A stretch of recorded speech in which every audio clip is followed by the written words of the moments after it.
તાપીના સોનગઢમાં આવેલા ગીધમાળી આયા ડુંગર પર દબાણનો મુદ્દો ફરી એકવાર ગરમાયો છે।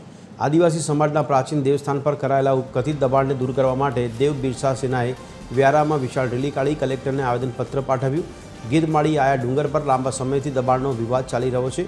આદિવાસી સમાજનો દાવો છે કે આ ડુંગર તેમનું વર્ષો જૂનું દેવસ્થાન છે, જ્યાં એક સમુદાય દ્વારા મરિયમ માતાનું મંદિર બનાવી દબાણ કરવામાં આવ્યું છે।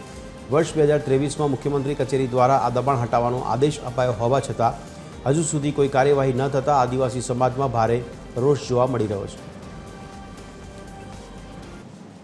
ગીધમાળી જે આયા ડુંગર છે, જે દેવ ડુંગર અમારો છે, જે કણિક અંસારીમાં છે, તે ત્યાં ખ્રિસ્તી સમાજના લોકોએ અવૈધ બાંધકામનું નિર્માણ કર્યું છે અને ત્યાં અવૈધ સ્ટ્રક્ચર ઊભું કર્યું છે।